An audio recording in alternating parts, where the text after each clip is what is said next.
This is The Wire for 1800 Zulu, September 18th, 2024.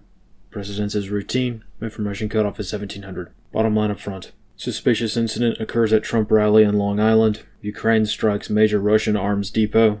Another wave of exploding devices strikes Lebanon. Beginning with international events, in the Middle East, as expected, another wave of device explosions has struck Lebanon. This morning, hundreds of handheld radios reportedly exploded throughout Beirut, in a probable continuation of yesterday's targeting efforts by Israel. So far, handheld VHF-UHF radios have been targeted, along with sporadic reports of other consumer-grade electronics, such as televisions, laptops, cell phones, etc. In Russia, overnight, Ukrainian forces conducted a substantial strike on an ammunition storage facility in Toropets, Russia. The resulting explosion was so substantial it was detected as an earthquake by local seismic sensors. On the home front, in New York, this morning, reports circulated involving explosives being found in the vicinity of President Trump's rally in Long Island. A suspicious vehicle reportedly breached the security perimeter, prompting closer investigation that revealed the possible explosives. However, after the initial notice of this incident, the Nassau County Police Commissioner stated that the reports were false and that the incident involved mistaking a training incident for a real-world incident. Analyst comment. Details of this incident remain highly suspect and contradict statements made by police. The driver of the vehicle initially fled from the scene on foot, taking cover in a wooded area adjacent to the site of the initial incident. It's also not entirely clear as to if the personnel involved in the alleged training scare were actually law enforcement entities, nor is it clear as to how a training scenario could be undertaken in such proximity to a real-world event such as this. Training exercises are not usually conducted in any situation where a fake IED threat could be confused with a real threat. Smaller training opportunities at real-world events can happen, especially with the use of canines. However, a VBIED training scenario being conducted in the vicinity of such a high-profile event is highly suspect.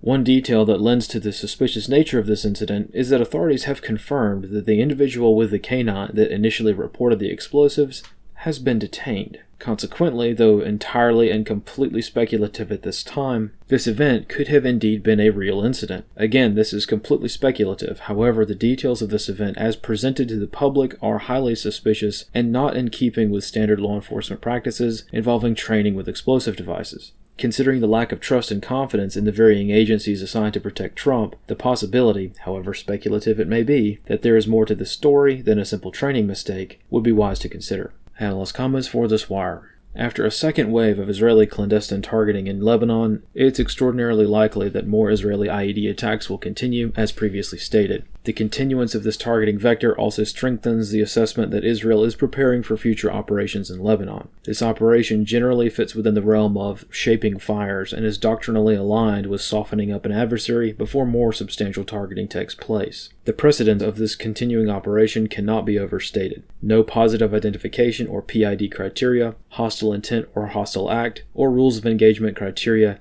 have been provided by Israel, lending any sort of legitimacy to these latest targeting efforts in an entirely separate sovereign nation. As a reminder, Lebanon is not Palestine. It is not clear how Israeli targeting efforts such as these are in accordance with Article 3 of the amended Protocol 2 of the United Nations Convention on Certain Conventional Weapons, which Israel is a legal signatory and participant of. Article 3, Article 7, Section 2 states, quote, "It is prohibited to use booby traps or other devices in the form of apparently harmless portable objects, which are designed and constructed to contain explosive material," end quote. As per Israel's understanding comments on this exact section of the treaty, no dissension was made allowing for the legal use of these munitions in this arrangement. It is also not clear as to if the United States provided Israel with the munitions used in the attacks. Additionally, the distribution of explosive-packed consumer-grade electronics across international borders to target personnel who are allegedly terrorists, only using Israel's word that this is the case, providing zero justification for any kind of rules of engagement adherence whatsoever, is probably not a slippery slope that many may want to go down. Separately but equally pertinently,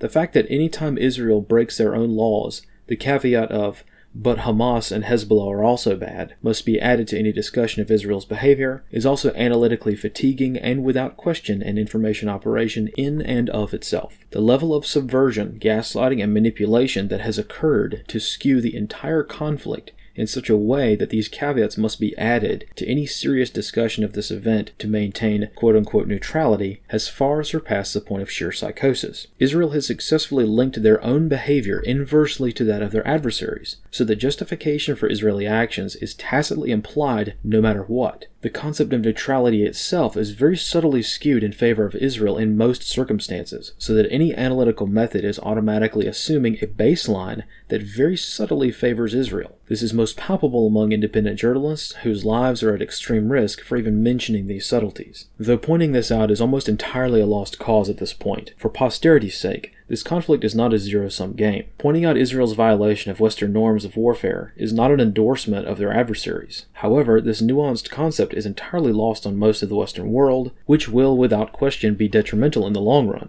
especially if a new era of horrific tactics is going to become acceptable to use at scale by nation-state level entities. Insurgents and malign actors using brutal, unconventional warfare tactics intended to maim and disfigure, usually among a civilian populace, is horrific enough. A nation-state using these tactics at an unprecedented industrial scale, and very likely with just as much concern for civcas and with equally little oversight, is entirely different altogether. If Israel has decided that this kind of targeting is acceptable to conduct under these conditions, quite literally nothing would prevent Israel from conducting similar operations within any nation to target those who they allege are supporters of their adversaries. Considering that the American taxpayer probably paid for these exploding pagers and radios at some point, the magnitude of these events is worthy of closer examination. This concludes The Wire for 1800 Zulu, September 18th, 2024.